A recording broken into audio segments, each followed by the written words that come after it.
எல்லோருக்கும் வணக்கம். Action is எவ்ரிதிங்னுடைய அடுத்த எபிசோடு. நீண்ட நாட்களாக இந்த சீரீஸில் நம்ம எபிசோட் போடாமையே இருந்தோம். அதுக்கு ரீசன் இருக்குது. ஏன்னா ஆக்ஷன் இஸ் எவ்ரிதிங் அப்படின்னு சொல்லிட்டு நானே ஆக்ட் பண்ணாமல் இருந்தால் சரியாக இருக்குமா?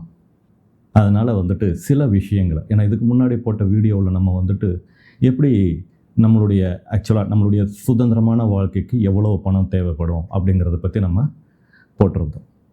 ஸோ அதை பேஸ் பண்ணி சில செயல்களை, சில பர்டிகுலரான, அதாவது ஒரு மரம் வளரணும் அப்படின்னா அதற்கு தேவையான விதையை நம்ம போடணும். அந்த விதையை நம்ம அதுக்கான தேவையான உரங்கள், அதெல்லாம் அது வளர்கிறதுக்கு, அதை நர்ச்சர் பண்ணுறதுக்கு என்னென்னலாம் தேவையோ அத்தனையும் நம்ம செய்யணும். அந்த மாதிரி சில விதைகளை போட வேண்டியது இருந்தது அண்ட் சில செயல்களை செய்ய வேண்டியது. கரெக்டாக சொல்லணும் அப்படின்னோம்னா, அகம் அற்புதம் ஒரு முழுமையான ஒரு பாசிட்டிவ் விஷயங்களை மட்டுமே எடுத்துக்கொண்டு செல்லக்கூடிய ஒரு சேனலாக மிக விரைவில் வெளிவர இருக்கிறது. ஆல்ரெடி அதற்கான மொபைல் ஆப்பை நம்ம ரெடி பண்ணிட்டோம், கூகுள்கிட்ட சப்மிட் பண்ணியிருக்கோம். ஸோ இந்த மாதிரி சில வேலைகள், அகம் அற்புதம் சார்ந்த ஒரு சில வேலைகள், தென் என்னுடைய புத்தகம் சார்ந்த ஒரு சில வேலைகள், இந்த மாதிரி இதெல்லாம் செய்ய வேண்டியது இருந்தது. சரி, அதுக்கும் இந்த வீடியோக்கும் என்ன சம்பந்தம் அப்படின்னு பார்த்தீங்கன்னா, நம்ம ஆக்ஷன் இஸ் எவ்ரிதிங் அப்படின்னு சொல்கிறோம். நிறைய புத்தகங்கள் படிக்கிறோம், அந்த புத்தகங்களில் இருக்கக்கூடிய செயல்களை நாம் செய்வதில்லை. இதுதான் மெயின் கரு. என்னுடைய வாழ்க்கையில் நான் எப்போவுமே யோசித்த ஒரு விஷயம் இருக்குது. எல்லாருக்குமே ஏதாவது ஒரு விதத்தில் தனித்திறமைகள் இருக்குது. ஆனால் அந்த தனித்திறமைகளை பயன்படுத்தி வாழ்க்கையில் அவங்களால முழுமையாக அந்த வாழ்க்கையை வாழ முடியுமா அப்படின்னு சொல்லிட்டு கேட்டோம்னா வாழ முடிவது கிடையாது.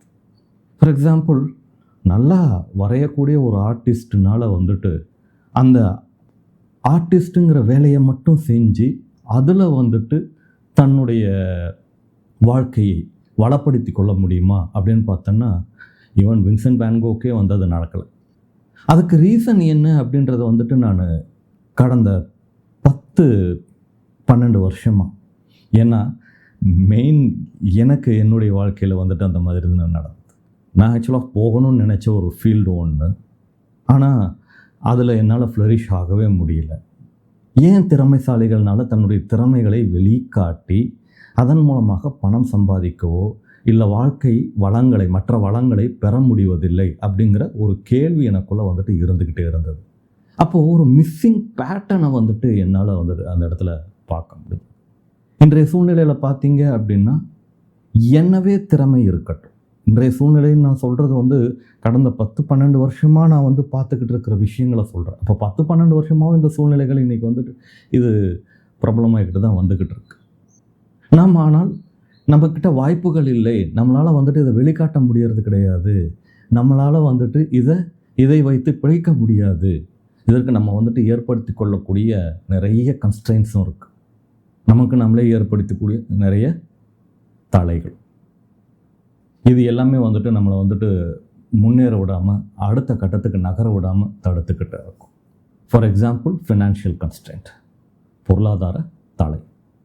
இப்போ பொருளாதார தடையை நம்ம ஆரம்பத்தில் இதுக்கு தான் நெப்போலியன் ஹில் என்ன சொல்லுவாங்க அப்படின்னா, financial freedom is the first ever freedom to be ever had by a human being. Financial freedom ரொம்ப முக்கியமானது.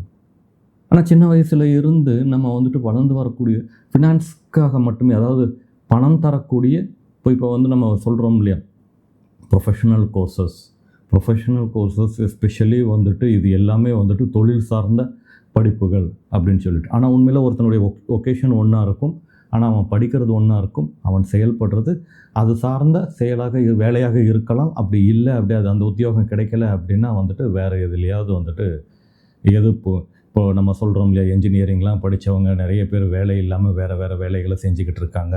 அவங்களுக்கும் ஐடிக்கும் சம்மந்தமே கிடையாது. ஆனால் ஐடி கம்பெனியில், மிகப்பெரிய கம்பெனியில் ஏதாவது ஒரு வேலை கிடைச்சா போதும், அதில் போய் செட்டில் ஆகி அப்படியே என்னைக்காவது ஒரு நாள் தனக்கான நேரம் வரும். அதாவது நிறைய பணமெல்லாம் சேர்த்து வச்சுட்டு, வீடு கட்டிட்டு, குடும்பம், குழந்தை குட்டிங்க எல்லாத்தையுமே சேர்த்துட்டு, கடைசியில் ஒரு டைமில் வந்துட்டு தன்னை எக்ஸ்ப்ளோர் பண்ணக்கூடிய ஒரு சூழ்நிலை தனக்கு கிடைக்கும் அப்படிங்கிறத வந்துட்டு நம்புகிறேன். இப்படி இருக்கிறவங்க எத்தனையோ பேர் இருக்காங்க. சில பேர் வந்துட்டு இதுவே எனக்கு போதும், அந்த கம்ஃபர்ட் ஜோனுக்குள்ளே வந்துடுவாங்க. அந்த கம்ஃபர்ட் ஜோனுக்குள்ளே வந்த உடனே என்ன ஆகும், ஓகே இது நல்லா இருக்குது, இப்படியே இருந்துரும், இப்படியே வந்துட்டு அடுத்த கட்டங்களுக்கு போயிடுவோம், வாழ்க்கையை இப்படியே முடிச்சுக்கிடுவோம். இதுவும் மிகப்பெரிய தவறு. உண்மையில் பார்த்தீங்க அப்படின்னா வந்துட்டு ஏன் இதை தவறு அப்படின்னு சொல்கிறேன்னா, ஓகே சில பேருக்கு வந்துட்டு அவங்களுக்கு கொடுக்கப்பட்டிருக்கிற விஷயம், இப்போ ஃபார் எக்ஸாம்பிள் எனக்கு வந்து அனாலிட்டிக்கல் ஸ்கில்ஸ் ஜாஸ்தியாக இருக்குதுன்னு வச்சுக்கோமே, அந்த அனாலிட்டிக்கல் ஸ்கில்ஸை வச்சுக்கிட்டு நம்ம இன்றைக்கி இருக்கக்கூடிய துறைகளில் ஏதாவது ஒன்றுத்தில் வந்துட்டு அனாலிட்டிக்ஸ் இந்த மாதிரி ஏதாவது ஒரு இதில் வந்துட்டு நம்ம நுழைஞ்சி அதில் வல்லுநர் ஆகிறதுல தப்பு ஒன்றும் கிடையாது. எல்லாருமே இப்படித்தான் இருக்கிறாங்களா அப்படின்னு கேட்டோன்னா அப்படி இல்லை. இன்றைக்கி எஸ்பெஷலி இப்போது சில தலைமுறைகளை அடுத்து ஒரு இளைய தலைமுறைகளை வந்து பார்க்கும்போது வந்துட்டு எப்படி இருக்குது அப்படின்னா அவங்களுக்கு அப்படிலாம் ஒன்றுமே இல்லை. ஏன்னா இப்போ எப்படி வளர்க்கப்படுறாங்க, இல்லை எப்படி வந்துட்டு இந்த எஜுகேஷன் சிஸ்டமும் மற்ற இந்த சொசைட்டல் சிஸ்டமும் எப்படி இருக்குது அப்படின்னு பார்த்தீங்கன்னா, படிக்கும் போதே வந்துட்டு ஓகே இதில் இந்த கம்பெனி அந்த கம்பெனியில் கேம்பஸ் பிளேஸ்மெண்ட் வருவாங்க, அந்த கேம்பஸ் பிளேஸ்மெண்ட்டுக்குள்ளே உள்ளே போய்ட்டு இந்த கம்பெனிக்குள்ளே போயிட்டோம்னா இத்தனை லேக்ஸ் பர் ஆனம் வந்துட்டு நமக்கு வந்துட்டு சம்பளம் வரும், இந்த சம்பளத்தை வச்சுக்கிட்டு அப்படியே வந்துட்டு நம்ம அடுத்தடுத்து காலத்தை வந்துட்டு ஓட்டிடலாம். ஓகே இது ஒரு நார்மல் பாயிண்ட் ஆஃப் வியூவில், ஒரு வாழ்க்கைங்கிற பாயிண்ட் ஆஃப் வியூவில் வந்து பார்த்தோம் அப்படின்னோம்னா இது எல்லாமே சரியானதாக தான் தோன்றுது. ஆனால் அவ்வளவு பணம் சம்பாதிக்கிறவங்களாலையும் இல்லைனா வந்துட்டு தனக்கு பிடிக்காத ஒரு வேலையை ஜாபை செய்கிறவங்கனாலையும் வாழ்க்கையில் ஒரு ஃபுல்ஃபில்மெண்ட் இருக்கா அப்படின்னு சொல்லிட்டு பார்த்தீங்கன்னா அவங்களுக்கு அந்த ஃபுல்ஃபில்மெண்ட் இருக்காது. கிட்டத்தட்ட 10ல் 7 பேருக்கு வந்துட்டு ஃபுல்ஃபில்மெண்ட் வாழ்க்கையில் இல்லை அப்படிங்கிறது வந்துட்டு ஒரு சர்வே சொல்லுது.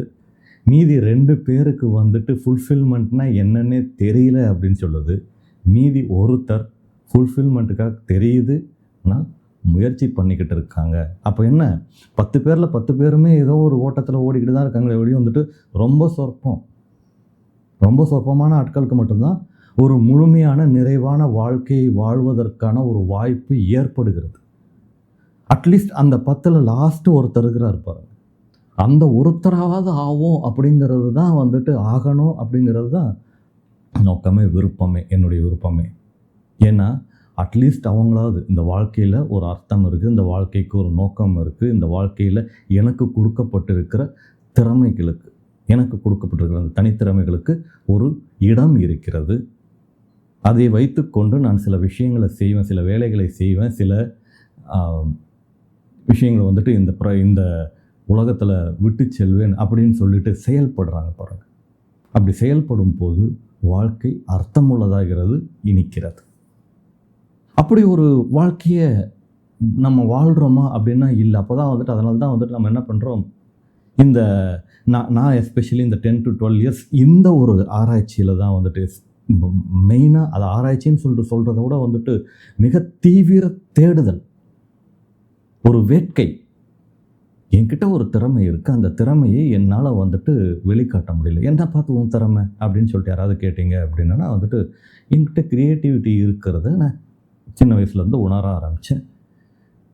படம் வரையணும், இல்லை அதுக்கப்புறமா வந்துட்டு கம்ப்யூட்டர் சிஸ்டம் 9வது படிக்கும் போது வந்துட்டு நான் கம்ப்யூட்டர் சிஸ்டமில் வந்துட்டு அனிமேஷன்ஸ் பண்ண ஆரம்பிக்கிறேன். மாமாவனுடைய வீடியோ லைப்ரரியில் ஒரு விளம்பரத்துக்காக வாங்கி வச்சுருக்கிற கம்ப்யூட்டர் ஃபஸ்ட்டு அங்கே தான் வாங்குகிறாங்க. அந்த ஸ்க்ரோலிங் ஆட்ஸ் இதுக்கெலாம் வந்துட்டு விளம்பரம் போடுறதுக்காக வந்துட்டு அந்த கம்ப்யூட்டர் சிஸ்டத்தை வாங்கினதில் அதில் நான் அனிமேஷன் கற்றுக்கிறேன். என்ன ரொம்ப பாதிப்புக்கு உள்ளாக்கின ஒரு படம் பார்த்திங்கன்னா ஜுராசிக் பார்க். அப்போ அதே மாதிரி டைனோசர்லாம் வச்சு, அதாவது உலகத்தில் இல்லாத ஒன்றத்தை வச்சு ஒரு CGI அப்படின்ற ஒரு விஷயம் அப்போ தான் வருது, கம்ப்யூட்டர் கிராஃபிக்ஸ். அப்போது அதை வந்துட்டு நான் வந்துட்டு என்னுடைய ஒரு ஜுராசிக் பார்க்கை என்னுடைய ஒரு இன்ஸ்பிரேஷனாக நான் வச்சுக்கிறேன். அனிமேஷன் அந்த இடத்துல நான் கற்றுக்கிறேன். ஸோ என்னுடைய க்ரியேட்டிவிட்டி. பட் இதை வைத்துக்கொண்டு என்னால் வந்துட்டு முழுமையாக செயல்படுவதற்கு, ஏன்னா கரெக்டான மென்டரிங் கிடையாது, கரெக்டான வழிநடத்துதல் வழிகாட்டி கிடையாது. அடுத்தது பார்த்திங்கன்னா நான் ஆஸ்பயர் பண்ண எல்லா விஷயமுமே வந்துட்டு இங்கே ரொம்ப புதுசு. இன்றைக்கி வந்துட்டு அது கொஞ்சம் சர்வசாதாரணமாக இருக்கலாம். நான் சொல்கிறது அந்த காலகட்டத்தில் வந்து பார்த்தீங்க அப்படின்னா நான் வந்துட்டு ரொம்ப புதுசு. அதற்கு உண்மையிலேயே இங்கே வந்துட்டு பெரிய வழிகாட்டுதல்லாம் கிடையாது.